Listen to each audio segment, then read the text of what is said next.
જીવતા પરમેશ્વર, આ સમય માટે મેં તમારો ધન્યવાદ કરીએ છીએ, તમારો આભાર માનીએ છીએ. પ્રભુ, તમારા વચનોનું અવલોકન કરવાને માટે કૃપા આપો. મને પરમેશ્વર પિતા તમારા વધસ્તંભની પાછળ રાખો, કે જેથી જે વચનો પ્રભુ તમે આજે મારા મુખ દ્વારા બોલવાના છો એ બોલવાને માટે મને કૃપા આપો. તમારું સામર્થ્યથી તમે મને ભરો પરમેશ્વર પિતા. મારા પાપોની મને ક્ષમા આપો. મારા પાપ હું કબૂલાત કરું છું પિતા. તો પ્રભુ, તમારા વચનો ઉચ્ચારવાને માટે મને સહાય કરો પિતા. મારી પ્રાર્થના અને વિનંતી છે. અને પરમેશ્વર પિતા, અમે આજે આ વચનો અમે સાથે મળીને શીખીએ ત્યારે પરમેશ્વર પિતા એ વચનોમાં અમે આગળ વધી શકીએ, આશીષિત થઈએ અને જીવનનો રસ્તો અમે જોઈ શકીએ પિતા.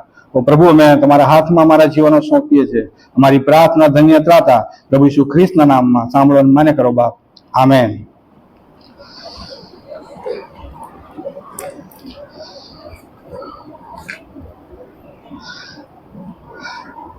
પ્રકટીકરણના પુસ્તકનો આજે આપણે અભ્યાસ કરવાના છીએ અને જેમાં લાવદિકિયાની મંડળી વિશે આજે મેં પસંદગી કરી છે. લાવદિકિયાની મંડળીની વિશે આપણે આજે જોવા માંગીએ છીએ. સૌપ્રથમ આપણે પ્રકટીકરણ વિશે જોઈશું કે પ્રકટીકરણ શું છે. એક તો બાઇબલમાં સૌથી પ્રથમ પુસ્તક ઉત્પત્તિનું પુસ્તક છે અને પ્રકટીકરણનું પુસ્તક એ છેલ્લું પુસ્તક છે. હા, ઉત્પત્તિનું પુસ્તક પ્રથમ છે અને પ્રકટીકરણનું પુસ્તક એ છેલ્લું પુસ્તક છે. ઉત્પત્તિના પુસ્તકમાં પ્રભુએ સૃષ્ટિને ઉત્પન્ન કરી, પ્રભુએ સૃષ્ટિને બનાવી એ વિશે ઉલ્લેખ કરવામાં આવ્યો છે. કેવી રીતે બનાવી, કેટલા વખતમાં બનાવી અને એ ઉલ્લેખ કરવામાં આવ્યો છે ઉત્પત્તિમાં. અને પ્રકટીકરણના પુસ્તકમાં અંતનો સમય કેવો આવશે, ક્યારે અંત આવશે, કેવો અંત હશે, ક્યારે આવશે અને આપણા માટે પરમેશ્વરે શું યોજના બનાવી એ બાબતને પ્રકટીકરણના પુસ્તકમાં દર્શાવવામાં આવી છે. અને પ્રકટીકરણનું પુસ્તક એ તો પ્રભુ ઈશ્વરનો શિષ્ય યોહાન દ્વારા લખવામાં આવ્યું છે. પ્રકટીકરણનું પુસ્તક એ પ્રભુ ઈશ્વરનો શિષ્ય 12માનો એક યોહાન બાપ્તિસ્મી નહીં પણ યોહાન જે પ્રભુનો શિષ્ય હતો, જબદીનો દીકરો, એના દ્વારા આ પ્રકટીકરણનું પુસ્તક લખવામાં આવ્યું છે. આ પ્રકટીકરણનું પુસ્તક લખવામાં આવ્યું ત્યારે યોહાનને પાત્મસ બેટમાં યોહાન હતો. પ્રભુ એને પાત્મસ બેટમાં લઈ ગયા હતા. હા, પાત્મસ બેટમાં. અને શા માટે પાત્મસ બેટમાં હતો? કારણ કે તે વખતને રોમન સામ્રાજ્ય આ પૃથ્વી પર રાજ કરતું હતું. રોમન સામ્રાજ્ય આ પૃથ્વી પર હતું અને રોમન સામ્રાજ્ય એવું ઈચ્છતું હતું, ત્યાંના સમ્રાટો તે વખતે ડોમિનિશિયન કરીને એક સમ્રાટ હતો અને એ સમ્રાટ એવો ઈચ્છતો હતો કે પ્રભુ ઈસુની ભક્તિ થાય એની સાથે સમ્રાટની પણ ભક્તિ થાય. તમે ઇતિહાસ જોજો, મેં ઇતિહાસમાં અભ્યાસ કર્યો છે અને ઇતિહાસમાં જોયું છે ત્યારે રોમન સામ્રાજ્ય હતું ત્યારે રોમન સમ્રાટો એવું ઈચ્છતા હતા કે દેવની ભક્તિ થાય સાથે સાથે સમ્રાટોની પણ ભક્તિ થાય. એ પોતાને દેવ સમાન હોવાનું માનતા હતા અને આ યોહાને એનો વિરોધ કર્યો. યોહાને સુવાર્તા પ્રચાર કરી, કેવળ અને કેવળ પ્રભુ ઈસુ ખ્રિસ્તના રાજ્યને માટે તેને સુવાર્તા પ્રચાર કર્યો. અને આ યોહાનને એની સજાના ભાગરૂપે પાત્મસ બેટમાં મોકલી દેવામાં આવે છે. આ યોહાનને સજાના ભાગરૂપે પાત્મસ બેટમાં મોકલી દેવામાં આવે છે. પાત્મસ બેટ વિશે આપણે જોઈશું. આ ટાપુ એ 17 કિલોમીટર લાંબો અને 9 કિલોમીટર પહોળો હતો. પાત્મસ બેટ એક સમુદ્રમાં, આમ આપણે નકશામાં જોઈએ તો બહુ દેખાય નહીં, પણ એને આપણે મોટું કરીએ ને તો એ દેખાય. પાત્મસ બેટ દેખાય આપણને. એક નાનું ટપકું આમ કરીએ એટલું, એનાથી પણ ઓછું પાત્મસ બેટ. અને એ સમયે ત્યાં જંગલ અને જાનવરો હતા. ત્યાં આજે તો માનવીય અવસ્થા ત્યાં છે. મેં જોયું હતું ગઈકાલે પાત્મસ બેટને નકશામાં, ત્યાં માનવીય અવસ્થા આજે છે. પણ તે વખતે જ્યારે યોહાનને એ સજાના રૂપે પાત્મસ બેટમાં મોકલવામાં આવે છે ત્યારે તે એકલો હતો. જંગલ અને જાનવરોની વચ્ચે તે એકલો હતો. અને આ પ્રકટીકરણ બતાવવાને માટે પરમેશ્વરની યોજના હતી કે યોહાનને ત્યાં લઈ જવામાં આવે. આ બધી યોજના આ પૃથ્વીના મંડાણની અગાઉ નક્કી થઈ ગઈ હતી. આખો નકશો તૈયાર છે પૃથ્વીના અંત સુધીનો. આપણને ખબર નથી કે ક્યારે અંત આવશે, ક્યારે શું થશે, પરમેશ્વર જાણે છે. અને એટલા માટે આ જ્ઞાન આપવાના માટે પૃથ્વી પરના માણસો જોઈ શકે, સમજી શકે કે અમારે હવે ક્યારે તૈયાર રહેવાનું છે. અને એટલા માટે આ પ્રકટીકરણ આપવાને માટે પરમેશ્વરે યોહાનને પાત્મસ બેટમાં લઈ ગયો. પ્રકટીકરણ એટલે ખુલ્લા કરવું, હા, પ્રકાશિત કરવું, ખુલ્લું કરવું, પ્રગટ કરવું, પ્રકાશિત કરવું, એનો અર્થ આમ થાય છે. આ પાત્મસ બેટ ઉપર યોહાનની સાથે પ્રભુ ઈસુનો દૂત યોહાનની સાથે વાત કરે છે. હા, પ્રભુ ઈસુનો દૂત એની સાથે વાત કરે છે. શું કહે છે?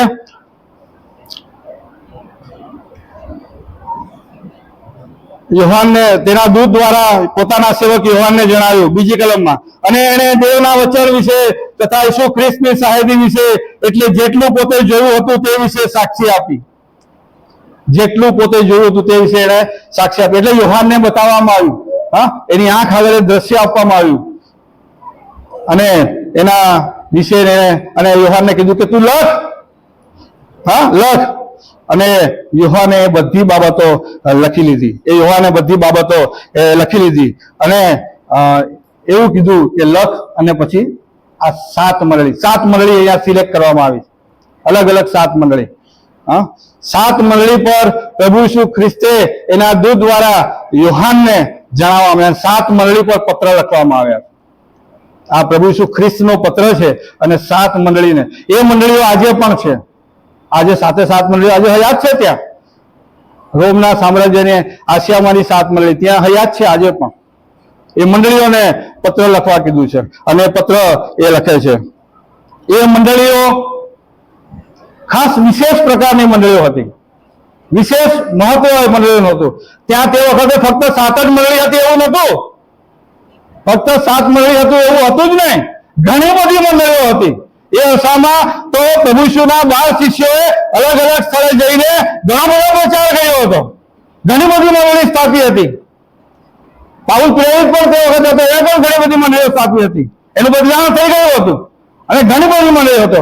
પણ પ્રભુએ આ 7 મંડળીને પસંદ કરી કે જેથી આવનાર પેઢીને આ 7 મંડળીઓ દ્વારા પ્રભુ યોગ્ય શિક્ષણ આપી શકે. હા, પ્રભુ યોગ્ય શિક્ષણ આપી શકે. અને એટલા માટે યોહાનને પાત્મસ બેટમાં પ્રભુ લઈ જાય છે. પ્રભુ જ્યારે કોઈ સાથે વાત કરવા માંગતો હોય ત્યારે પ્રભુ ઈચ્છે છે કે મારો સેવક કે સેવિકા મારો અવાજ સાંભળે, મારો અવાજ સાંભળે. આ જગતના ઘોંઘાટમાં આપણે પ્રભુનો અવાજ સાંભળી શકતા નથી. અને એટલા માટે યોહાનને એકલો અને અતુલો, કે જ્યાં કોઈ જાતનો ઘોંઘાટ નહીં, કોઈ ઉથલ પાથલ નહીં, કોઈ મુશ્કેલી નહીં, એકલો શાંતિથી અવાજ પ્રભુનો સાંભળી શકે. અને એટલા માટે યોહાનને આ પાત્મસ બેટમાં લઈ જાય છે. આ પ્રકટીકરણ બતાવવાને માટે યોહાનને એક યોજના હતી પ્રભુની કે પ્રકટીકરણ તેના લોકોની આગળ પ્રગટ થાય અને અવાજ તેઓ સાંભળી શકે. બાઇબલમાં આપણે જોઈએ છે માથી 6 અધ્યાય અને 6મી કલમમાં શું લખ્યું છે? પણ જ્યારે તું પ્રાર્થના કરે ત્યારે તારી ઓરડીમાં બેસ ને તારું બારણું બંધ કરીને ગુપ્તમાં તારા બાપને પ્રાર્થના કર, ને ગુપ્તમાં જોનાર તારો બાપ તને બદલો આપશે. એકલા રહીને પ્રાર્થના કરવાની વાત કીધી. જો તમારે પ્રભુનો અવાજ સાંભળવો છે તો એકલા બેસવું જરૂરી છે. હું એમ નથી કહેતો કે સંગતમાં નહીં આવું, પ્રભુના લોકોની સાથે સંગતમાં તો રહેવાનું જ છે, પણ આ વ્યક્તિગત વાત છે, વ્યક્તિગત વાત છે. દેવ મંડળી એટલા માટે બનાવી છે કે જેથી એકબીજાને સંગત મળે, એકબીજાને હૂંફ રહે, એકબીજાની સાથે લોકો પ્રભુને ભક્તિ કરે, ઊંચા થાય, આગળ આવે. પણ આ વ્યક્તિગત વાત છે. વ્યક્તિગત તમારે પોતાના જીવનમાં આગળ વધવું છે, દેવના રાજ્યસરમાં જવું છે, એ રસ્તા પર ચાલવું છે, તો એકલા બેસીને પ્રાર્થના કરો, એકાંતમાં પ્રાર્થના કરો. પ્રભુ ઈસુ ખ્રિસ્તે પોતે ઉદાહરણ આપ્યું છે. ખાલી પ્રભુ કે કરે છે એવું નથી. પ્રભુ ઈસુ ખ્રિસ્તે પોતે ઉદાહરણ આપ્યું છે. માર્કની લખેલી સુવાર્તા 1 અધ્યાય અને 35મી વચન શું કહે છે? અને સવારે પેટ ફાટતા પહેલા ઘણો વહેલો ઉઠીને તે બહાર ગયો ને ઉદ્યોગ ઠેકાણે જઈને તેણે ત્યાં પ્રાર્થના કરી. વહેલો અડધી રાતે પ્રાર્થના કરે છે, મોડી રાતે પ્રાર્થના કરે છે, પહાડ પર જઈને એકલો પ્રાર્થના કરે છે. ગેતસેમાની વાડીમાં શિષ્યોને સાથે લઈ ગયા પ્રભુ, થોડે દૂર બેસાડ્યા અને એમ કીધું કે તમે અહીંયા બેસો, હું પ્રાર્થના પણ જઈને પ્રાર્થના કરું. પ્રાર્થના કરે, એકલા પ્રાર્થના કરવાની, વ્યક્તિગત જીવનની ઉન્નતિને માટે પ્રાર્થના કરવાની અને એકલા પ્રાર્થના કરવાની જરૂર છે કે જેથી આપણું વ્યક્તિગત જીવન ઉન્નતિ પામે. અને આપણું વ્યક્તિગત જીવન ઉન્નતિ પામશે, એક એક વ્યક્તિની ઉન્નતિ થશે તો આખા કુટુંબની ઉન્નતિ થશે, અને આખા કુટુંબની ઉન્નતિ થશે તો મંડળીની ઉન્નતિ થશે. અને પ્રભુ આ યોજના એટલા માટે આપી છે કે જેથી આપણે ખ્રિસ્તમાં આગળ વધી શકીએ. કઠિન પરિસ્થિતિ આવી શકે, પણ કઠિન પરિસ્થિતિમાં ટકી રહેવું એ ખૂબ જ જરૂરી છે. અહીંયા લખવામાં આવ્યું છે 20મી કલમ 20મી કલમમાં લખ્યું છે, સોનાની જે 7 દીવી છે એમનો મર્મતુલક 7 તારા તે 7 મંડળીઓના દૂત અને 7 દીવી તો 7 મંડળીઓ છે. પ્રભુ એ દિવ્યોની વચ્ચે ઉભા છે. પરમેશ્વર પિતા એ દિવ્યોની વચ્ચે ઉભા છે અને પ્રભુના હાથમાં 7 તારા છે. 7 તારા એ તો 7 મંડળીના આગેવાનો છે.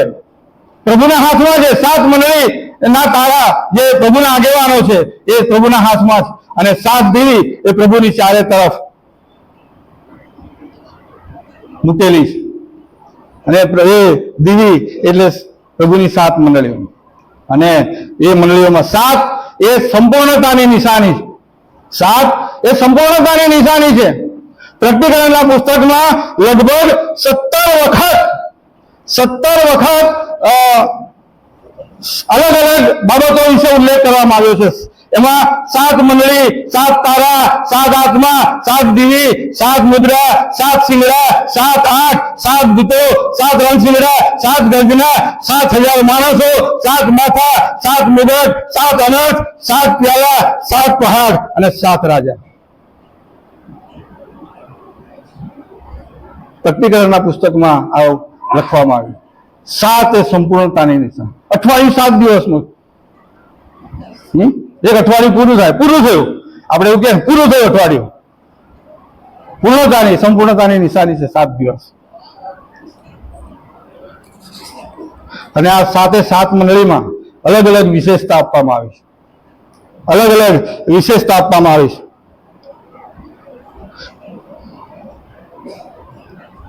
7 મંડળીઓનો યુગ એ પ્રભુ ઈસુ ખ્રિસ્તના સ્વર્ગારોહણ પછીનો યુગ છે.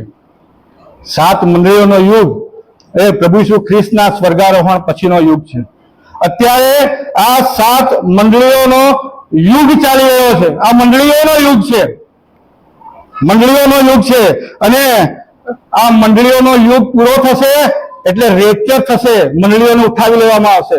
ત્યાં પછી મંડળીઓ નહીં હોય, આ પૃથ્વી પર મંડળી નહીં હોય. ક્યારે ઉઠાવી લેવામાં આવશે એ કોઈને ખબર નથી. એ દેવના સાનિધ્યમાં અધિકારમાં છે, એ કોઈને ખબર નથી. ગમે ત્યારે ઉઠાવી શકે પ્રભુ.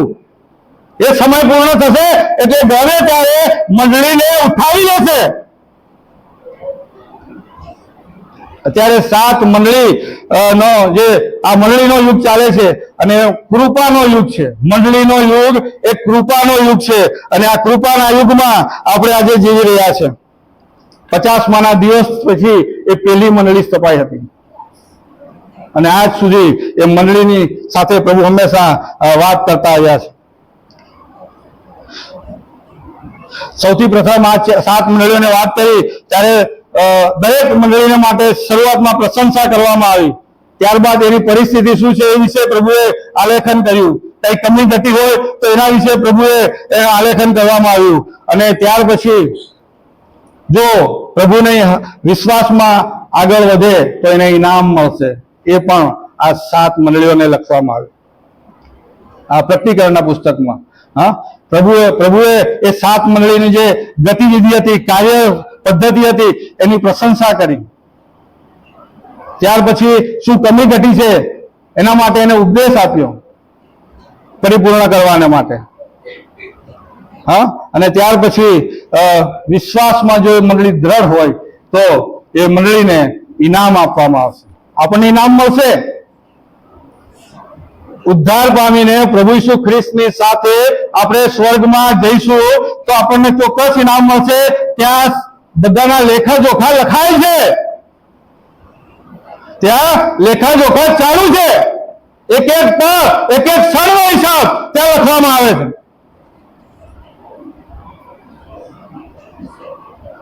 7 મંડળીઓના જે આ યુગ ચાલે છે એ યુગમાં જયારે પૂર્ણ થશે એટલે રેપ્ચર આવશે.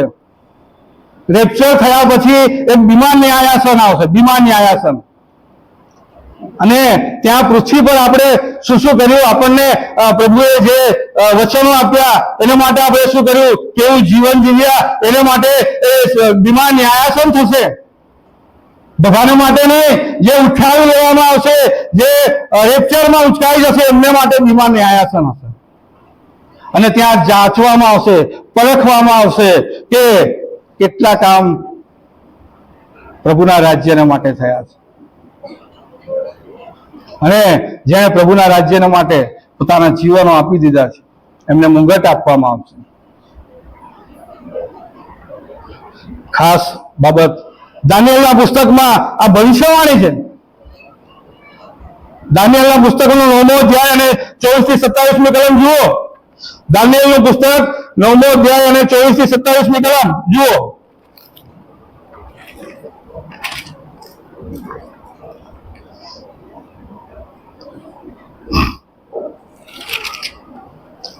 અપરાધ બંધ પાડવાને, પાપનો અંત આણવાને ને દુરાચારનું પ્રાયશ્ચિત કરવાને ને સદાકાળનું ન્યાયપણું દાખલ કરવાને, સંદર્શન તથા ભવિષ્યવાદ પર સિક્કો મારીને નક્કી કરવાને ને પરમ પવિત્રનો અભિષેક કરવાને, તારા લોકને શિર તથા તારા પવિત્ર નગરને શિર 70 અઠવાડિયા નિર્માણ કરેલા. 70 અઠવાડિયા નિર્માણ કરેલા છે. અઠવાડિયાનો હિસાબ આલ્યો છે અહીંયા. એ માટે જાણ તથા સમજ કે યરૂશાલેમની મરામત કરવાનો તથા તેને ફરી બાંધવાનો હુકમ પ્રગટ થયાના વખતથી તે અભિષિક્ત સરદારના વખત સુધીમાં 7 અઠવાડિયા વીતશે. પ્રથમ 7 અઠવાડિયાનો હિસાબ છે. અને 62 અઠવાડિયામાં શેરીઓ તથા ખાઈ સહિત અંધાધૂંધીના સમયોમાં પણ તે ફરીથી બંધાશે. એ 62 અઠવાડિયા પછી અભિષિક્ત સરદાર કાપી નંખાશે ને તેનું કંઈ પણ રહેશે નહીં. પછી જે સરદાર આવશે તેના માણસો નગરનો તથા પવિત્ર સ્થાનનો નાશ કરશે અને તેનો અંત રેલથી આવશે ને છેક અંત સુધી યુદ્ધ ચાલશે. અને તેની પાયમાલી નિર્માણ થયેલી છે. શેતાનની પાયમાલી નિર્માણ થયેલી છે. નક્કી છે. દાનિયેલને સંદર્શન પ્રભુ આપ્યું. પૃથ્વીના મંડાણા ગાવ શું થશે બધું નક્કી છે. 7 અઠવાડિયાનો સમય જતો રહ્યો છે. ફરીથી બાંધવાનો સમય. નવા યરૂશાલેમનું મંદિર બંધાયું. નબુખાદનેસર રાજાએ યરૂશાલેમ પર ચઢાઈ કરી અને એને તોડફોડ કરીને એને નષ્ટ કરી નાખ્યું અને ઇઝરાયલના લોકોને બેબીલોનમાં ગુલામ તરીકે લઈ ગયો. અને ત્યારે પ્રભુના સેવકોને પાછા એઝરા, નહેમ્યાને પાછા મોકલ્યા. હા, અને એમ કીધું કે જાઓ તમે મંદિર બાંધો ફરીથી. મરામતનો સમય 7 અઠવાડિયા વીતી ગયા. 7 અઠવાડિયા વીતી ગયા છે. 7 અઠવાડિયા એટલે એક અઠવાડિયાના 7 દિવસ અને એ 7 અઠવાડિયા એટલે 7 વર્ષ. એક દિવસનું 1 વર્ષ. 7 અઠવાડિયા 27 49 વર્ષ એ મંદિર ફરીથી બેઠું કરવાને માટે, પુનઃસ્થાપન કરવાને માટે પ્રભુએ એ વર્ષો આપ્યા. અને ત્યાર પછી 62 અઠવાડિયાનો હિસાબ લખ્યો. 62 અઠવાડિયા હિસાબ. ત્યાર પછી પુનઃસ્થાપન થયા પછી શું લખ્યું છે? તે કપાઈ જશે. પણ પ્રભુ શું ખ્રિસ્તનું મરણ, એ આગેવાન કપાઈ જશે. પ્રભુ શું ખ્રિસ્તનું મરણ ત્યાં સુધીના 62 અઠવાડિયા બીજા. 62 અઠવાડિયાનો હિસાબ. 62 ગુણ્યા 7 કરો તો 434 વર્ષ. એ 434 વર્ષ ત્યાં આપવામાં આવ્યા છે પ્રભુ ઈસુ ખ્રિસ્તના મરણ સુધીના. અને ત્યાર પછી દાનિયેલને સંદર્શનમાં મંડળીનો યુગ બતાવવામાં આવ્યો નથી. એ પ્રભુએ એના અખત્યારમાં રાખ્યો છે. દાનિયેલને મંડળીનો યુગ બતાવવામાં આવ્યો નથી. અને અત્યારે પ્રભુએ વધસ્તંભ પર મરણ સહન કરીને એ મંડળી બનાવી. સૌથી પ્રથમ પ્રભુ એટલા માટે આવ્યા કે યહૂદી પ્રજાને પ્રભુએ પસંદ કરી ઇબ્રાહીમને બોલાવ્યો હારાનમાંથી અને કીધું કે હું તને બતાવું એ દેશમાં જા. એને આજ્ઞા માની. પ્રભુ ઈસુ ખ્રિસ્ત આવ્યા પૃથ્વી પર, પણ પ્રભુ ઈસુ ખ્રિસ્તનો યહૂદી પ્રજાએ સ્વીકાર કર્યો નહીં, નકાર કર્યો. યહૂદી પ્રજા એમ માનતી હતી કે આ તો રાજા આવશે અને તલવાર લઈને વર્ષો વજાવશે અને વિરોધીઓનો નાશ કરી નાખશે. પ્રભુ નાશ કરવા માટે નહીં, બચાવવા માટે આવ્યો હતો. અને એટલા માટે એને આ યહૂદી પ્રજાએ પ્રભુનો સ્વીકાર ના કર્યો અને 62 અઠવાડિયા પૂરા થઈ ગયા. અને અત્યારે આપણે મંડળીના યુગમાં, કૃપાના યુગમાં આપણે જીવન જીવી રહ્યા છીએ. આપણે માટે કૃપાનો ક્યારે રેપ્ચર થશે કઈ નક્કી નથી. પ્રભુ વાર કરે છે ચોક્કસ, અને એટલા માટે કે કોઈનો પણ નાશ ન થાય એવું પ્રભુની ઈચ્છા છે.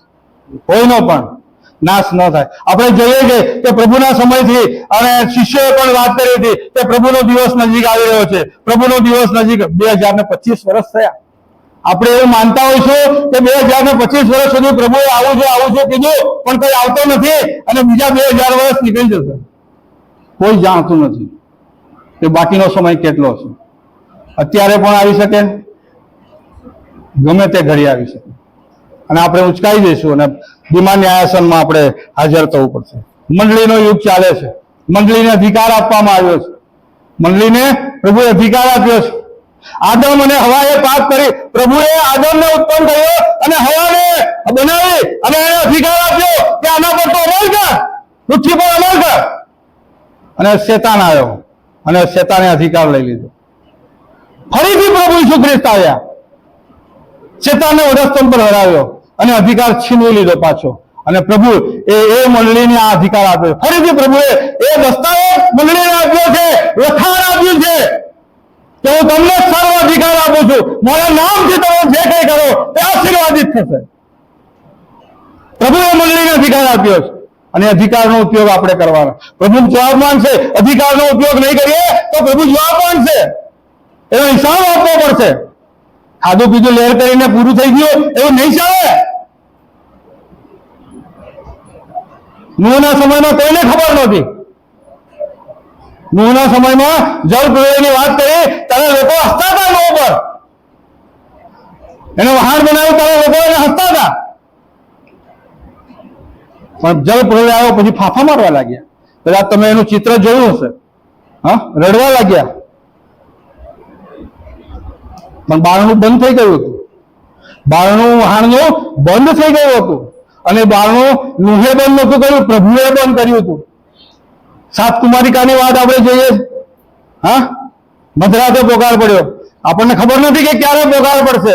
મધરાતે પોકાર પડ્યો અને જેઓ તૈયાર હતા એ કુમારિકાઓ પ્રભુના રાજાની સાથે લગ્નમાં ગઈ અને બાકીની રહી ગઈ. ગમે ત્યારે પ્રભુનું આગમન થઈ શકે છે. પ્રભુનું આગમન ગમે ત્યારે થઈ શકે છે. આપણે તૈયાર રહેવાની જરૂર છે.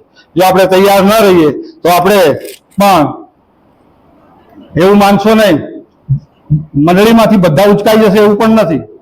બાકીના રહી પણ જશે. મંડળીને લેવા આવશે એટલે બધા ઉચકાઈ જશે એવું માનતા નહીં. એ ભ્રમમાં રહેશો જ નહીં બિલકુલ. જેઓ ઉદ્ધાર પામ્યા હશે અને પ્રભુના વચનોની અધીનતામાં હશે તેઓ ઉચકાઈ જશે. એટલે ઉદ્ધાર પામો. પ્રભુ ઈસુ ખ્રિસ્ત પૃથ્વી પર મારે માટે આવ્યા, મારે માટે મરણ પામ્યા, મને જીવન મળે અને પુષ્કળ મળે એટલા માટે એને વધસ્તંભ પર રક્ત રેડાવ્યું. એ રક્ત પર હું વિશ્વાસ કરું છું. એ રક્તમાં મારા પાપોની માફી છે અને પ્રભુ અને દાટવામાં આવ્યા. ત્રીજા દિવસે સજીવન થયા અને સ્વર્ગમાં ચડી ગયા. આ વિશ્વાસ કરીએ છીએ અને જો વિશ્વાસ કરીએ છીએ તો એ પ્રમાણે જીવન. તમારા સારા કામ, મારા સારા કામ મને સ્વર્ગમાં નહીં લઈ જાય. હું ભાષણ કરું છું એનો મતલબ નથી કે હું સ્વર્ગનો હકદાર થઈ ગયો. આ તો કરવાનું જ છે. મારા સારા કામ મને સ્વર્ગમાં નહીં લઈ જાય. પ્રભુ પરના વિશ્વાસમાં આપણે કેટલા છીએ એ આપણને સ્વર્ગમાં લઈ જશે. બરાબર. અત્યારે કદાચ આપણને સ્વર્ગની વાતો વાહિયાત લાગે, કારણ કે આપણે જોયું નથી એટલે ખબર નથી આપણને, અનુભવ કર્યો નથી. ઘણી વાર કોઈ ભૂલ થઈ જાય, કોઈ એક્સિડન્ટ થઈ જાય ત્યારે આપણે એવું કહીએ, અરે થોડી ભૂલ થઈ ગઈ, થોડી ભૂલ થઈ ગઈ, ન તો આમ કર્યું તો આમ થઈ જાય. પછી આપણને ભાન થાય આમ કરવાની જરૂર હતી. પણ ત્યારે આપણને એનું ખ્યાલ નહીં આવે, વાહિયાત લાગે, કદાચ હાસ્યાસ્પદ પણ લાગે, પણ આ સાચી વસ્તુ. દેવ ઈસુ ખ્રિસ્ત સ્વર્ગમાંથી આવ્યો છે, એને સાક્ષી આપી છે. સ્વર્ગમાંથી પ્રભુ ઈસુ ખ્રિસ્ત આવ્યો છે, એને સાક્ષી આપી છે, અને સાચો અને ખરો સાક્ષી આપનાર દેવ છે. એ સાચો અને ખરો. કલમ 14 માં શું લખ્યું છે? આમીન. તું લખ કે જે આમીન છે એટલે એક પ્રમાણે થાવ. આમીન એટલે એક પ્રમાણે થાવ, એક પ્રમાણે થાવ. આપણે જયારે પ્રાર્થના કરીએ છીએ તો એક વ્યક્તિ પ્રાર્થના કરાવે અને ત્યારે પ્રાર્થના પૂરી થાય તો બધા કહે કે આમીન. આમીન એટલે સહમતિ દર્શાવવી. આપણે જે પ્રાર્થના કરે છે એની સાથે આપણે સહમતિ દર્શાવીએ કે હા, અમે તમારી સાથે સહમતિ દર્શાવીએ.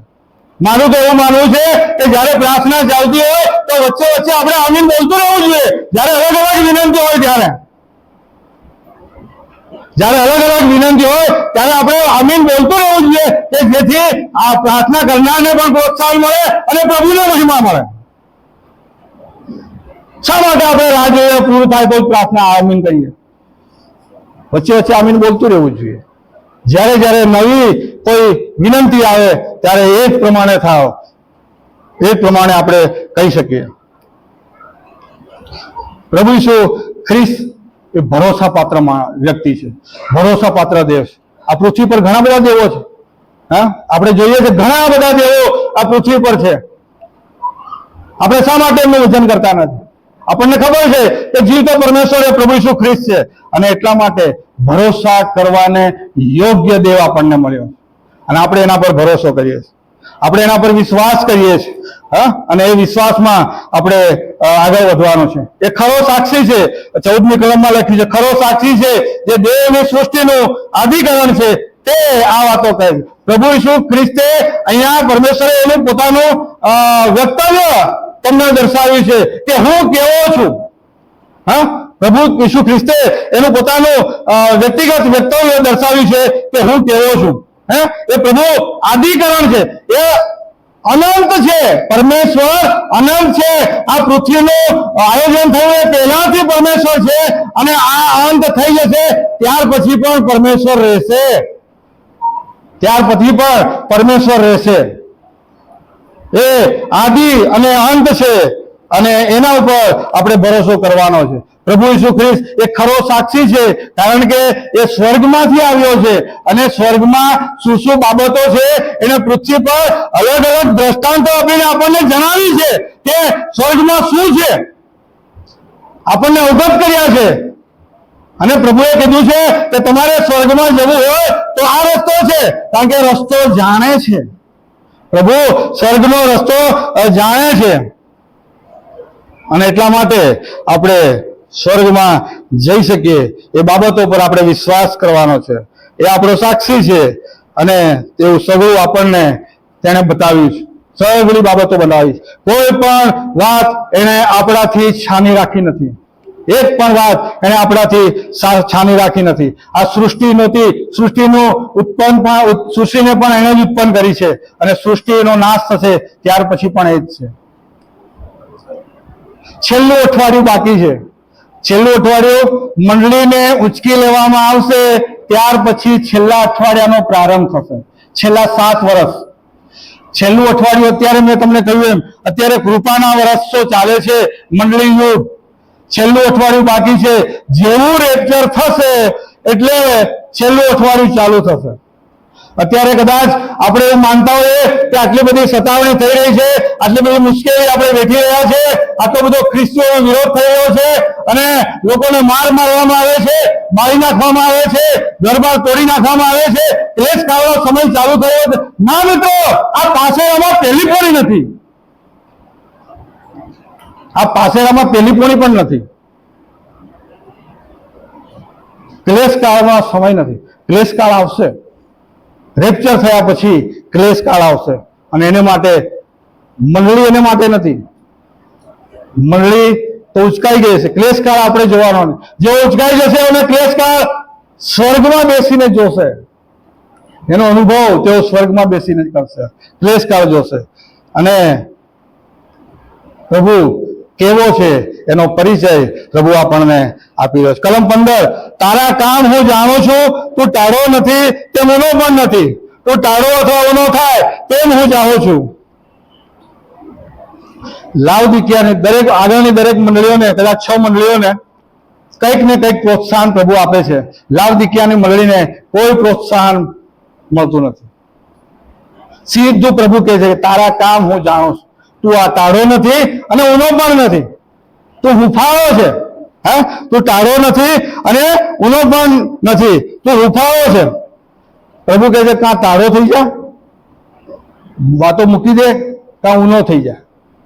હા, અને એટલા માટે પ્રભુ આપણને આ જાણ કરે છે.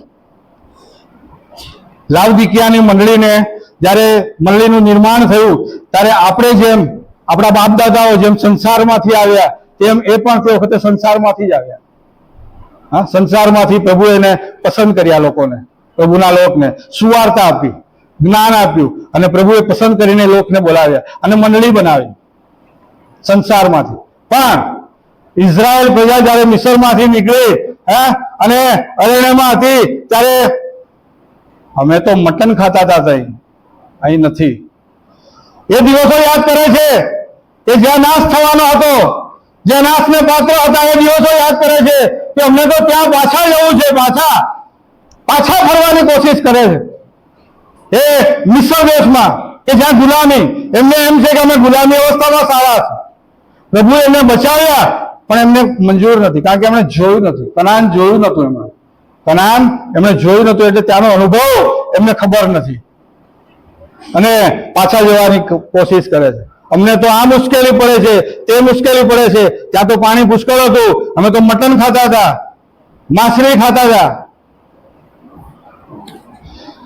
લાવદિકિયાની મંડળી પણ સંસારમાંથી આવી, પણ સંસારને એને મૂકી દીધું નહીં. સંસારની સાથે તેઓ આગળ વધ્યા. સંસારની વાતોને સાથે લઈને તેઓ આગળ વધ્યા. વિશ્વાસ કર્યો, બાપ્તિસ્મા લીધું, દેવળમાં આવતા થયા, બધું કર્યું, ભક્તિ કરી, પણ સંસારની વાત મૂકી દીધી નહીં. સંસારને સાથે લઈને ચાલ્યા. એડજસ્ટમેન્ટ કર્યું, મેલ મિલાપ રાખ્યો. કદાચ આમ થઈ જાય તો, સંસાર મૂકી દઈએ તો, મેલ મિલાપ રાખ્યો અને એડજસ્ટમેન્ટ કરીને ચાલશે. આટલામાં તો કોઈ વાંધો નથી. હા, ચાલશે, આટલું તો થાય, આમાં શું થઈ જાય, આવું આપણે બધા વિચારીએ છીએ. સંસારની વાતો પૂર્ણપણે મૂકી દીધી નહીં અને સંસારની વાતો લઈને ચાલ્યા. આત્મિક જીવનમાં સાથે લઈને ચાલ્યા. આત્મિક જીવન પણ અને સંસારિક જીવન પણ બંને સાથે લઈને ચાલ્યા. બંને વસ્તુમાં આગળ વધ્યા. હા, કોઈ વાંધો નહીં કે આપણે ભક્તિ તો કરીએ છીએ ને. હા, એવું મન મનાવી આપણે ભક્તિ તો કરીએ છીએ ને. પ્રભુને ખબર જાણે છે. પ્રભુ મારી પરિસ્થિતિ પ્રભુ જાણે છે કે કેમ હું આમ કરું છું. એમ કહીએ પાછા આપણે પ્રાર્થના કરીએ, પ્રભુ તું મારી પરિસ્થિતિ જાણે છે અને એટલા માટે મારાથી ભૂલ થઈ ગઈ. સંસારની વાતો સાઈડ પર રાખીએ. પ્રભુએ આપણને જે અધિકાર આપ્યો છે એ અધિકારમાં આપણે આગળ વધીએ. કલમ 16 શું કહે છે? તું હુંફાળો છે, ટાળો નથી, તે ઊનો પણ નથી, માટે હું તને મારા મોંમાંથી થૂંકી નાખીશ. હા, લાવદિકિયાની મંડળી ન તો આત્મિકતામાં આગળ વધ્યા, ના સંસારમાં, ના પ્રભુના થયા, ના શેતાનના થયા. હા, ના પ્રભુના થયા, ના શેતાનના થયા. હા, હુંફાળા પણ રહ્યું. અને પ્રભુએ કીધું હું તને મારા મોંમાંથી થૂંકી નાખીશ. બંને બાજુના લાડવા ખાવા વાળા થઈ ગયા. હા, બંને બાજુ બે હાથથી લાડવા ખાવા વાળા. શા માટે ગુમાવવું? જોઈ જશે, રેપ્ચર થશે, ન્યાય થશે, આપણે કઈ જીવતા રહેવાના? આ જીવન, આ શરીર નહીં હોય, આ શરીર નહીં હોય, તમારો આત્મા તો એ જ હશે કે જે સ્વર્ગમાં પ્રભુ તમારી પાસે હિસાબ માંગશે. તમારી પાસે આત્મા તો તમારો જ હશે, એમાં બદલાણ નહીં થાય. આપણે એકબીજાને ઓળખી શકીશું સ્વર્ગમાં. હા, આપણે એકબીજાને ઓળખી શકીશું સ્વર્ગમાં. અને એટલા માટે બાઇબલ એકદમ કરેક્ટ પુસ્તક છે, એકદમ સચોટ વાત આપણને કહે છે. હા, કે છે તમારા વાલાઓને તમે ત્યાં મળશો. હા, દાઉદ રાજાને મળીશું, આદમને મળીશું, હવાને મળીશું, હા, નૂહને મળીશું, બધાને મળીશું. આપણે 12 શિષ્યોને પણ મળીશું. રેપ્ચરમાં આપણે જો ઉચકાઈ જઈશું તો, રેપ્ચરમાં નહીં ઉચકાઈ જઈએ ત્યાર પછી 1000 વર્ષે ન્યાય થશે, ત્યારે બાકીના બધાને બોલાવવામાં આવશે. ત્યારે 1000 વર્ષ તો રાજ કરશે પ્રભુ. રેપ્ચરમાં જે ઉચકાઈ જશે, મંડળીમાંથી પ્રભુની સાથે સ્વર્ગમાં જશે, એ 1 અઠવાડિયાનો એટલે 7 વર્ષનો સમય પરિપૂર્ણ થશે. અને પ્રભુ એના લોકોની સાથે જે મંડળી, જે ઉદ્ધાર પામેલી મંડળી, એ પાછી આવશે. એ પ્રભુ એને લઈને આવશે અને 1000 વર્ષ આ પૃથ્વી પર રાજ કરશે. આ જ પૃથ્વી હશે, આ જ પૃથ્વી 1000 વર્ષ રાજ કરશે. અને ત્યારે તમારા કામના પ્રમાણમાં જે લોકોને પ્રભુના ઉદ્ધારને લીધે લઈ લેવામાં આવ્યા, ઉચકી લેવામાં આવ્યા છે, એમને રાજ્યાસન પણ આપવામાં આવશે. હા, રાજ્યાસન પણ આપવામાં આવશે. જેવા જેવા કામો, એમ કે છે, કોઈને કહેશે કે તું ભારત દેશનો રાજા થા, તું સ્પેનનો રાજા થા, તું ઇઝરાયલનો રાજા થા. બધાને અલગ અલગ રાજ્ય મળશે, અલગ અલગ રાજ્ય મળશે. 1000 વર્ષ પ્રભુનું રાજ્ય હશે. 1000 વર્ષ. પાકિસ્તાનનો રાજા થા, થોડું ઓછું કામ કર્યું તો વજીર થા, સેક્રેટરી થા. હા, અલગ અલગ હોદ્દા મળશે દરેકને. આપણે એના માટે આપણી જાતને તૈયાર કરીએ કે જેથી આપણે હુંફાળી અવસ્થામાંથી બહાર આવીએ. હુંફાળી અવસ્થામાંથી આપણે બહાર આવીએ અને પ્રભુના રાજ્યના માટે કામ કરીએ. શેતાનને કોઈ વાંધો નથી, તમે હુંફાળી અવસ્થામાં રહો, શેતાનને કોઈ વાંધો નથી. શેતાનને તો આનંદ જ આનંદ છે. શેતાનને કોઈ વાંધો નથી. શેતાનનો એક જ હેતુ છે કે આ લોકો સ્વર્ગના રાજ્યાસનમાં જવા ના જોઈએ, બસ. હા, એક જ હેતુ છે. પણ પ્રભુને વાંધો છે. શેતાન માટે શું પ્રભુએ કહ્યું છે? ચોરી કરવા, નાશ કરવા અને મારી નાખવા બીજા કોઈ મતલબથી આવતો નથી. એને તમારું જીવન શું છે, તમે ક્યાં જશો, એના માટે કોઈ મતલબ નથી. શેતાનને કોઈ મતલબ નથી. પ્રભુને મતલબ છે કે મારા બાળકોનો નાશ ન થાય. અને એટલા માટે પ્રભુ ચિંતા કરીને આ બાબતો લખે છે. આ થૂકી નાખવાની વાત એ ભયંકર ચેતવણી છે આપણા માટે. હા, થૂકી નાખવાની વાત, હુંફાળું જીવન એ બહુ ભયંકર ચેતવણી છે. આ લાવદિકિયાની મંડળી હુંફાળી હતી. હા, પ્રભુને ગિલ્ટી ફીલ થાય છે કે આ લાવદિકિયાની મંડળી આત્મિકતામાં આગળ નથી અને પ્રભુ એના માટે શરમ અનુભવે છે. આપણા વ્યક્તિગત જીવન માટે શું, આપણે શું આત્મિકતામાં આગળ વધી રહ્યા છે? આપણે આત્મિકતામાં આગળ વધી રહ્યા છે? આપણે બાંધછોડ કરીએ છીએ? આપણે કઈ પરિસ્થિતિમાં છીએ? આપણે આપણી જાતને તપાસીએ. બીજા કોઈનું જોશો નહીં, હું મારું જોઈશ. અને વ્યક્તિગત ધોરણે દરેક વ્યક્તિ પોતાનું જીવન. આપણે આવું કહીએ ને, ભાષણ કરે ને સાહેબ કે આત્મિકતામાં આપણે જોઈએ તો શું થાય? મનમાં વિચાર આવે, પેલો આમ છે. હા, આ તરત વિચાર આવે. શેતાન તરત જ પોતાના જીવનનું જોવાનું બાજુ પર મુકાઈ દે. શેતાન તરત જ આમ વિચાર કરે. વ્યક્તિગત જીવન, આપણા પોતાના જીવન માટે આપણે હુંફાળા છીએ તો આપણે ગરમ થવાની જરૂર છે. ન તો પ્રભુ એના રાજ્યમાંથી આપણને થૂંકી નાખશે. શું આપણે રેગ્યુલર દેવળમાં આવીએ છીએ? એટલું પૂરતું નથી.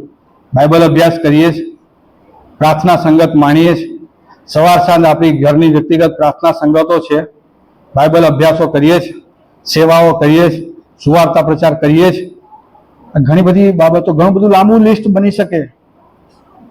હા, ઘણું બધું લાંબુ લિસ્ટ બની શકે. એકબીજાને મદદરૂપ થવું, એકબીજાની સાથે ઉભા રહેવું, એકબીજાને સહાયરૂપ થવું, આ બધું ઘણું બધું લાંબુ લિસ્ટ બની શકે. શું આપણે એ કામો કરીએ છીએ? તો આપણે પ્રભુના રાજ્યના માટે આપણે આગળ વધી શકીએ છીએ. હા, આપણે આ પૃથ્વી પર મુસાફર છીએ એ સમજી લો. હા, પૃથ્વી પર આ મોટા મોટા બંગલા મેં પણ બાંધ્યા છે, બરાબર? આ મોટા મોટા બંગલા બાંધીએ છીએ ને, આટલી ફેસિલિટી ને આમ ફેસિલિટી, કશું રહેવાનું નથી. અત્યાર સુધી જેટલા જતા રહ્યા વિચાર કરો, લઈને ગયા કઈ લઈને ગયા?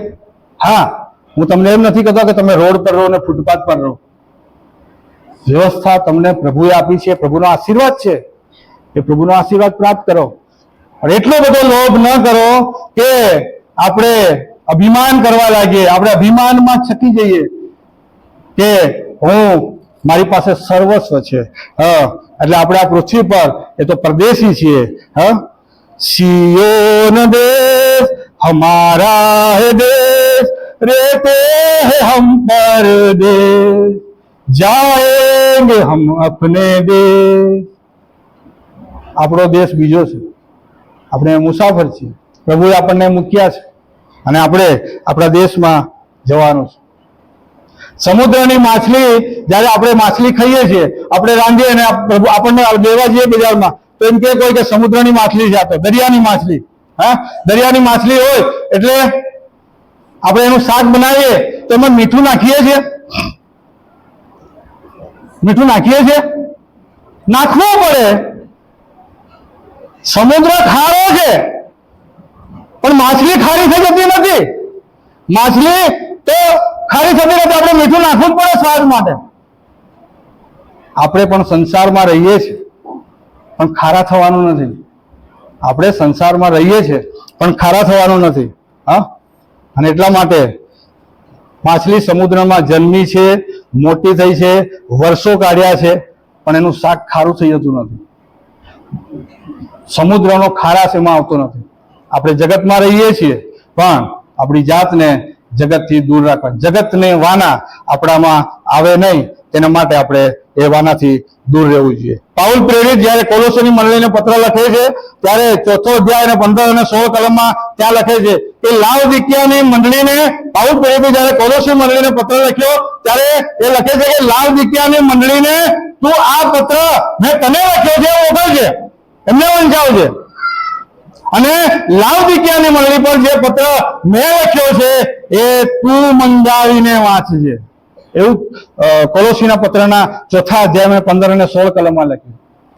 લાવદિકિયાની મંડળી માટે પાઉલ પ્રેરિતને પણ ચિંતા હતી. એ એને માટે ચિંતા અનુભવે છે. એને માટે લાવદિકિયાની મંડળી બચી જાય એના માટે પોતાના મનમાં એ રાખે છે. લાવદિકિયા થી કોલોસી ખાલી 10 થી 15 માઇલ દૂર હતું. 10 થી 15 માઇલ દૂર હતું. અને એ આ લાવોદિકિયાની કલીસિયા એ ત્યાંનો એક રાજા હતો અને એ રાજાની પત્ની હતી લાવોદિસ.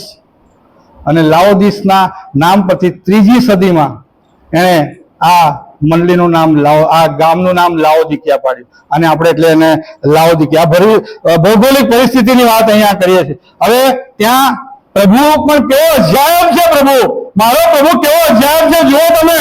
આપણને સમજાવવાને માટે જે તે વ્યક્તિની પરિસ્થિતિ આપણને બતાવે છે, જે તે જગ્યાની પરિસ્થિતિ બતાવે છે. ત્યાં એક દિકાપોલિસ નામનું ગામ હતું, લાવોદિકિયાથી થોડે દૂર ઉપરની સાઈડમાં. ત્યાં ગરમ પાણીના કુંડ હતા, આવ ત્યાં આવતી હતી, ગરમ પાણીની આવ હતી. અને એ ગરમ પાણી ધીરે ધીરે વહેતું વહેતું લાવોદિકિયાની બાજુ આવતું હતું. અને ત્યાં આવતા આવતા હુંફાળું થઈ જતું હતું. પ્રભુ ગજબ માણસ છે, ગજબ છે પ્રભુ. હા, કેવી રીતે વાત કરે, સમજી શકાય એવી રીતે. આ ગજબ ઉદાહરણ, ત્યાંની પરિસ્થિતિને ધ્યાનમાં રાખીને ઉદાહરણ આપ્યું પ્રભુએ કે તું હુંફાળો ના થઈ જાય. એ પાણી વહેતું વહેતું આવે અને લાવોદિકિયામાં આવતા આવતા હુંફાળો થઈ જાય. અને લાવોદિકિયાના માણસો ફરીથી એને ગરમ કરે, ફરીથી ગરમ કરે અને એનો ઉપયોગ કરે. અજાયબ છે પ્રભુ. હા, પ્રભુ એ બધું જાણે છે. આખી સૃષ્ટિ એને ઉત્પન્ન કરી છે. ઝાલોદમાં શું છે અને કેમનું છે, ઝાલોદનું ફર્યું જાણે છે, ઝાલોદનું એક એક સોસાયટીને ઓળખે છે. હા, અને પ્રભુએ ગજબ કામ કર્યું છે, ગજબ એ લોકોને વાત કરી છે. અને એ દીકાપોલીસ નામના ગામમાંથી ત્યાંથી પાણી, ગરમ પાણી ત્યાં આવતું હતું. અને એટલા માટે લોકોને સમજણ પ્રાપ્ત થાય, એકદમ સહેલી ભાષામાં પ્રભુએ આ લોકોની સાથે વાત કરી છે. ત્યાં એટલી બધી સુંદરતા હતી. લાઓદિકિયા મંડળીનો આજુબાજુનો વિસ્તાર, આપણે હમણાં કેવા કાશ્મીરમાં જઈએ છીએ, સ્વિટ્ઝરલેન્ડ જોવા મળી જાય તો કેવું વાહ વાહ થઈ જાય. એવું એક બહુ સુંદર જગ્યા હતી લાઓદિકિયા, આજુબાજુનો વિસ્તાર. અને એને દૂર એક નદી વહી રહી હતી. ત્યાં લાઓદિકિયામાં બેંકોની વ્યવસ્થા હતી, બેંકોનો ઉદ્યોગ હતો, કાપડ ઉદ્યોગ હતો, કાળા ઊનનો વેપાર ત્યાં હતો. ત્યાં અંજનનો, આંખમાં આંજવાનું અંજન છે ને, ત્યાં એની ફેક્ટરીઓ છે લાઓદિકિયામાં. આંખમાં આંજવાનું અંજન, આપણે નાના બાળકો જન્મે અને નાના બાળકોને આંખે એની રોશની સારી થાય એવું આપણે કહીએ કે એની રોશની સારી થાય. આપણે નાના બાળકોને અંજન કહીએ કે આંજીએ છે, એ અંજન એની ઉત્પત્તિ ત્યાં છે લાઓદિકિયામાં. એને ફેક્ટરીઓ છે ત્યાં. અને પ્રભુ ત્યાંની પરિસ્થિતિને ધ્યાનમાં રાખીને આ બધી વાતો કરે છે. એટલું બધું સંપન્ન અને ધનવાન શહેર હતું, એટલું બધું સંપન્ન અને ધનવાન શહેર હતું કે આપણે કહી ના શકીએ. 60ના દશકામાં, ઈસવીસન 60માં ધરતીકંપ આવ્યો લાઓદિકિયા મંડળી પર, ધરતીકંપ આવ્યો અને બધું રહેસ નહેસ થઈ ગયું, બધું છિન્ન ભિન્ન થઈ ગયું, બધું નાશ થઈ ગયું. અને રોમન સામ્રાજ્ય હતું તે વખતે. રોમન સામ્રાજ્યએ લાઓદિકિયાના લોકોને કહ્યું કે અમે તમને મદદ કરીએ. આજે આપણે પણ ગમે ત્યાં ભૂકંપ આવે તો મદદ કરવા માટે લોકો તૈયાર થઈ જાય, ગવર્મેન્ટ સહાય કરવા માટે તૈયાર થઈ જાય. રોમન સામ્રાજ્યએ લાઓદિકિયાના લોકોને કહ્યું કે અમે તમને મદદરૂપ મોકલીએ. લાઓદિકિયાના માણસ શું કહે છે? ના, અમારે મદદની જરૂર નથી, અમે સુખી સંપન્ન માણસ છે, અમે ફરીથી બેઠું કરીએ એટલી અમારી તાકાત છે.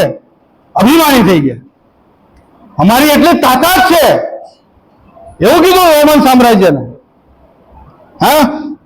એવી અમારી તાકાત છે. એટલા બધા એ લોકો ધનવાન. એનું કારણ છે કે ત્યાં વ્યવહાર, આ બેંકો અને ઉદ્યોગો ખૂબ જ હતી. બેંકો હતો અને કાળા ઊનનો વેપાર હતો, મસાલાનો વેપાર ચાલતો હતો ત્યાં. અને એની જગ્યા કેવી હતી? એક ચોકડી પર, 4 રસ્તા ઉપર.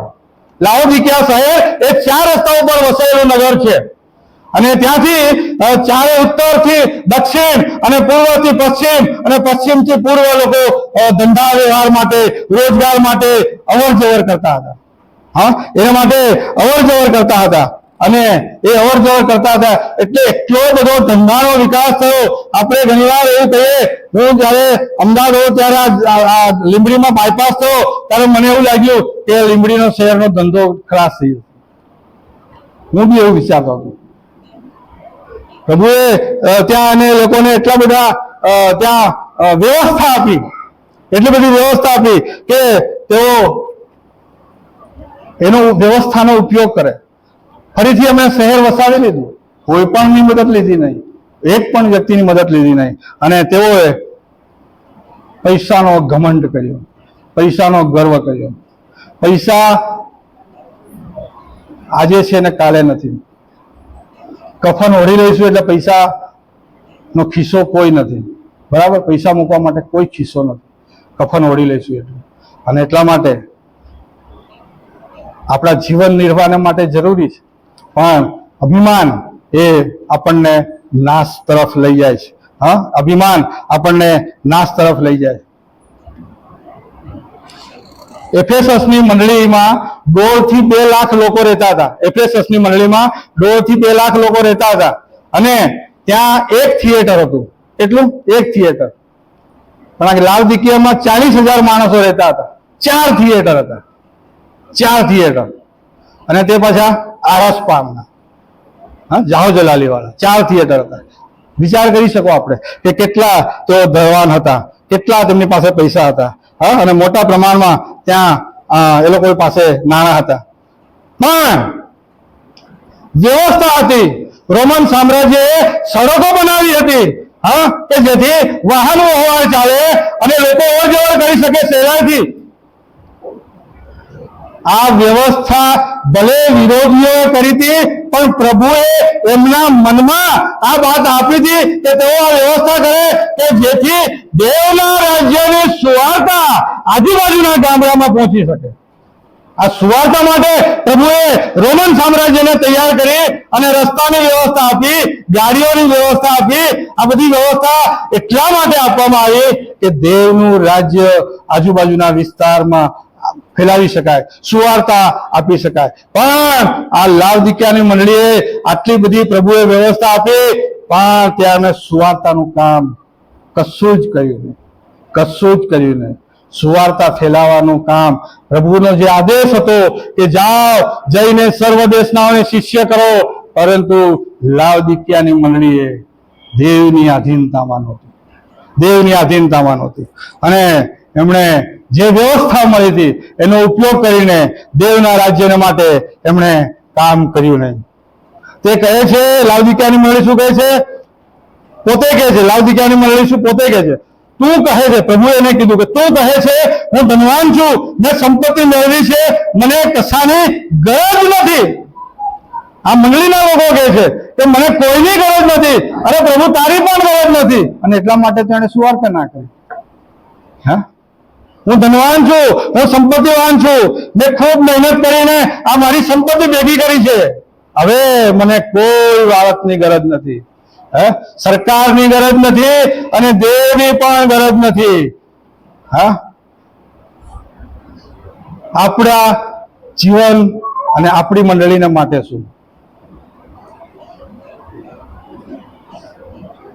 આપણને આટલી બધી વ્યવસ્થા પ્રાપ્ત થઈ છે, પ્રભુએ વ્યવસ્થા આપી છે. શા માટે આપી છે? કે જેથી આપણે દેવનું રાજ્ય આ પૃથ્વી પર, આ વિસ્તારમાં, આપણને આ વિસ્તારમાં એટલા માટે મૂક્યા. શા માટે આપણને અમેરિકામાં ના મૂક્યા? શા માટે આપણને પાકિસ્તાનમાં ના મૂક્યા? શા માટે આપણને અફઘાનિસ્તાનમાં ના મૂક્યા? શા માટે ભારતમાં, દાહોદ જિલ્લામાં, ઝાલોદમાં મૂક્યા? આ વિસ્તાર પ્રભુનો લોકો પ્રભુની ઓળખ પ્રાપ્ત કરે, અને એટલા માટે આપણને આ વિસ્તારમાં મૂક્યા છે. શું આપણે પ્રભુના આધીનતામાં છીએ? પ્રભુની આધીનતામાં છીએ? અહીંયા શું લખ્યું છે? પહેલો અધ્યાય ને ત્રીજી કલમમાં, આ ભવિષ્ય વચનો જે વાંચે છે અને જે સાંભળે છે અને એમાં જે લખેલું છે તે પાળે છે તેઓને ધન્ય છે. હા, આપણે સાંભળીએ છીએ, વાંચીએ છીએ અને પાળીએ તો પ્રભુ ધન્યતા, આપણે માટે ધન્યતા અનુભવે છે. હા, પ્રભુએ ચોખ્ખું સ્પષ્ટ કહ્યું છે કે આ વચનો માટે આપણને પ્રભુ જણાવે છે. પ્રભુ એ વચનોમાં આપણે આગળ વધીએ તેના માટે ખાસ આપણી સાથે વાત અને વ્યવહાર કરે છે. આ વ્યવસ્થાને આપણે ઉપયોગ કરીએ અને દેવના રાજ્યને માટે કાર્ય કરીએ. આપણે આપણી સંપત્તિમાં એટલા બધા ઓળઘોળ થઈ જઈએ છીએ કે કોઈના પર મને જરૂર નથી. હા, ભાઈની પણ જરૂર નથી એવું ઘણા બધા વિચારે. હા, એકબીજાની કુટુંબની પણ જરૂર નથી એવું ઘણા બધા વિચારે છે. કહેતા નથી કદાચ, પણ વિચારે ઘણા બધા આવું. હા, કાલે હું એક વિડીયો જોતો હતો ને એમાં નબુકદનેસ્સર રાજા વિશેનો વિડીયો હતો. હા, નબુકદનેસ્સર રાજા સોનાથી આખી એનું બેબીલોન એને સોનાથી મઢી નાખ્યું. કેટલું બધું સોનું. અને એને સ્વપ્ન આવ્યું. પ્રભુએ શું કીધું? માણસમાંથી એને જાનવર બનાવી દીધો. માણસમાંથી જાનવર બનાવી દીધો નબુકદનેસ્સર રાજાને. અરે ઘાસ ખાતો થઈ ગયો, રોટલીનો રોટલા ખાતા કરતા ઘાસ ખાતો કરી દીધો. અભિમાન આવી ગયો ને કે મારું રાજ્ય, મારું સોનું, મારી જાહો જલાલી. ઘાસ ખાતો કરી દીધો પ્રભુએ.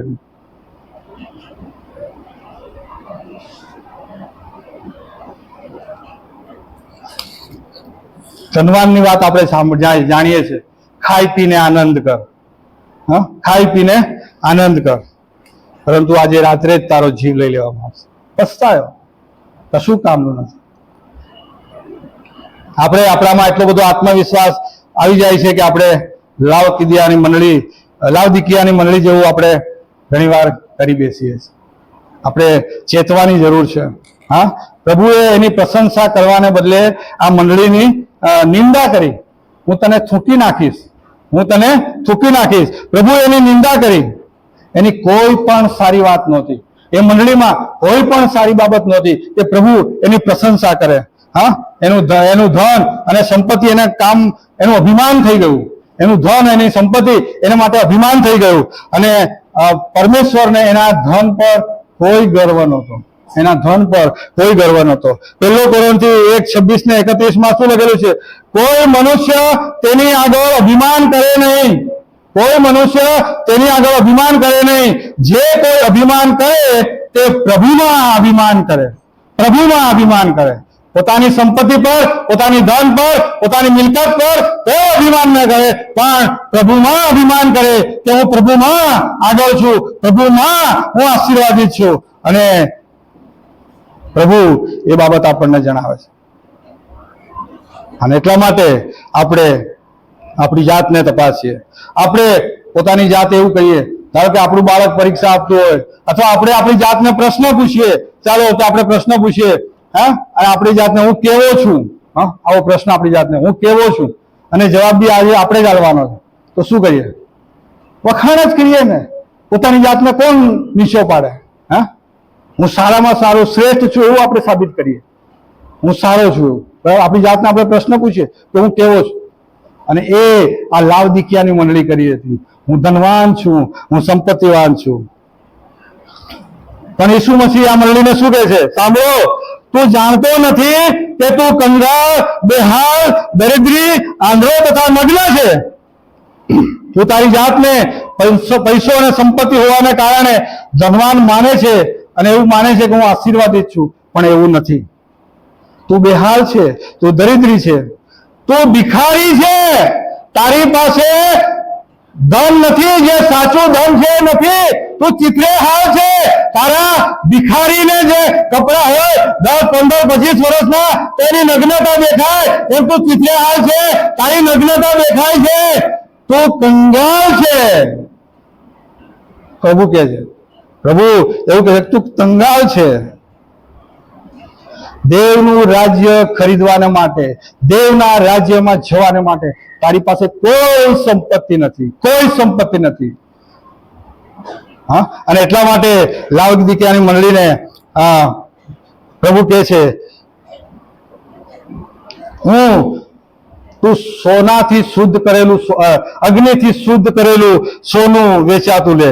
તું અગ્નિથી શુદ્ધ કરેલું સોનું વેચાતું લે. 3 બાબતો કલમ 18 પ્રભુ એને કહે છે.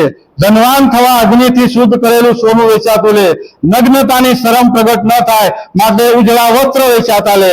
તો દેખતો થાય માટે અંજન વેચાતું લઈને તારી આંખોમાં આય. આ 3 બાબતો કરવા માટે પ્રભુ આ મંડળીને કહે છે. આપણે જાણીએ છીએ કે શુદ્ધ કરેલું સોનું એ અગ્નિની ભઠ્ઠીમાં તપાસવામાં આવે છે, તપાવવામાં આવે છે.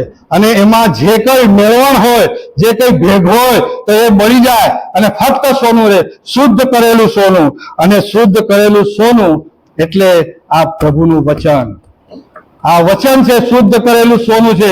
એમાં કોઈ ભેળસેળ નથી, કોઈ ભેળસેળ નથી. આ શુદ્ધ કરેલું સોનું તું મારી પાસેથી વેચાતું લે કે તેથી તું સ્વર્ગનું રાજ્યમાં જઈ શકે, ખરીદી શકે. આનું મૂલ્ય છે. તારું સોનું તારા બેંક લોકરમાં પડી જશે. રેપ્ચર આવશે તો ઘરોમાં પડી જશે સોનું. એ સોનાની ઉપયોગિતા નથી એટલી બધી. આ સોનું, શુદ્ધ કરેલું સોનું જે વચન છે, એ સોનું તું વેચાતું લે. પાપમય જીવનને દૂર કરીને પ્રભુને સોંપી દે અને વચન ખરીદ કર. એ સોનાથી વચન ખરીદ કર. આત્મિક જીવનમાં આગળ વધવાની વાત છે. પૃથ્વી પરનું સોનું આપણને બચાવી નહીં શકે. પૃથ્વી પરનું સોનું આપણને બચાવી નહીં શકે. એમને એમ લોકરમાં હશે તો લોકરમાં, અને ઘરમાં હશે તો ઘરોમાં, તિજોરીઓમાં હશે તો તિજોરીમાં પડી રહેશે. એ સોનું આપણને બચાવી શકશે નહીં. ઉજળા વસ્ત્ર વેચાતા લે કે જેથી તારી નગ્નતા ઢંકાય. ઉજળા વસ્ત્ર એટલે પવિત્રતા, દેવનું પવિત્રતા, અને જે ઈસુ ખ્રિસ્તના રક્તમાં ધોવામાં આવ્યું છે એ પવિત્રતા, એ પવિત્ર વસ્તુ તું પહેરવાને માટે વેચાતા લે. જ્યારે આપણે રેપ્ચર થશે, વિમાન ન્યાયાસન આવશે, ત્યારે દરેકને એક જબ્બો આપવામાં આવશે, શુદ્ધ કરેલો નવું વસ્ત્ર, જબ્બો આપવામાં આવશે, માથાથી તે પગ સુધી ઢંકાયેલો એ વસ્ત્ર, શુદ્ધ પવિત્ર વસ્ત્ર આપણને આપવામાં આવશે, અને આપણે ખરીદ કરવાનો છે. પવિત્રતા એટલે આંતરિક શુદ્ધતા, આપણા મનની શુદ્ધતા, આપણા મગજની શુદ્ધતા, આપણી આંતરિક શુદ્ધતા. એ આંતરિક શુદ્ધતા આપણે પહેરી લેવાની છે કે જેથી આપણા મનોને, આપણા હૃદયોને આપણે તૈયાર કરીએ. અંજનની વાત આવે છે કે આંખમાં, મેં તમને કહ્યું એમ, આપણે બાળકોની રોશની, આંખની રોશની સારી થાય એટલે માટે અંજન લઈએ. તો મારી પાસેથી અંજન લે અને આંખ, કે જેથી પ્રભુના વચનો અને પ્રભુની આત્મિકતા તરફ જોઈ શકે, તું દ્રષ્ટિ કરી શકે અને સત્ય વસ્તુ તું જાણી શકે. પ્રાર્થના દ્વારા આંખનું અંજન તું સ્વીકાર કર. પ્રાર્થના દ્વારા આંખનું અંજન તું આંખ, કે જેથી તું પ્રભુનું જે રાજ્ય છે એને જોઈ શકે, એને સ્વીકારી શકે, એમાં આગળ વધી શકે. આ લાવદિકિયાની મંડળીને આ ત્રણ બાબતો પ્રભુ બતાવે છે. એક તો શુદ્ધ કરેલું સોનું લે, પવિત્ર વસ્ત્રો લે, અને અંજન સ્વીકાર કર. આપણે માટે પણ તે વખતની મંડળી ભલે જૂની છે એના માટે કીધું નથી, આપણને શીખવાને માટે આ બાઇબલના પવિત્ર વચનો આજે પણ એ જ રીતે આપણી સાથે વાત અને વ્યવહાર કરે છે. અને એટલા માટે આપણને સાચા રસ્તાની ઓળખ પ્રાપ્ત થાય. આપણને પણ પ્રભુ કહે છે કે શુદ્ધ કરેલું સોનું લે, પવિત્ર જબ્બો લે, કપડા લે, અને આંખમાં અંજન આન. અરામીઓ દ્વારા એલીસાને ઘેરો ઘાલવામાં આવ્યો હતો, ત્યારે એનો જે ચાકર હતો એ ગભરાઈ ગયો અને એને કીધું કે સેવક આપણને આ લોકોએ, અરામીઓએ ઘેરો ઘાલ્યો છે અને આપણને મારી નાખશે. એલીસાએ શું કીધું? ઉભો રહે, તું જો. અને એલીસાએ પ્રાર્થના કરી અને કીધું પ્રભુને કે આની આંખ ખોલ કે જુએ.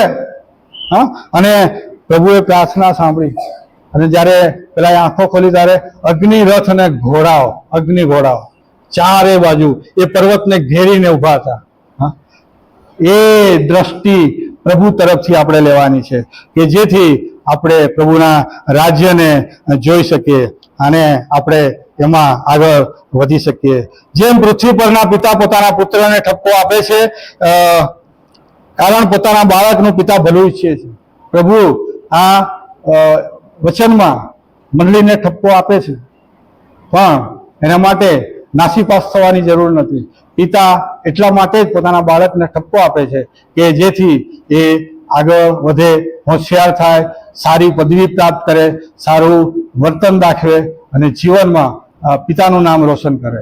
અને એટલા માટે પ્રભુ ઈસુ ખ્રિસ્ત પણ આપણને એના વચનો દ્વારા ઠપકો આપે છે. ત્યારે આપણે પણ નાસીપાસ થવાની જરૂર નથી. બમણા ઉત્સાહથી ખ્રિસ્તમાં રાજ્યસનમાં જવા માટે ઉત્સાહી રહેવા જણાવે છે. પ્રભુ અહીંયા આપણને એવું કહે છે કે ઉત્સાહી થા અને આગળ વધ. કલમ 20, પ્રભુ ઈસુ બારણા આગળ ઉભા રહીને દરવાજો ખટખટાવે છે. મંડળીની પ્રભુ ઈસુ ખ્રિસ્ત ખટખટાવે છે. આ તો ગજબની વાત થઈ ગઈ. પ્રભુ ઈસુ ખ્રિસ્ત અત્યાર સુધી મંડળીની બહાર જ છે. મંડળીમાં તો પ્રભુ આવ્યા જ નથી. મંડળીની બહાર છે પ્રભુ, અને બહારથી વાત કરે છે, ખટખટાવે છે પણ કોઈ ખોલતું નથી. પ્રભુની હાજરી સિવાયની મંડળી છે.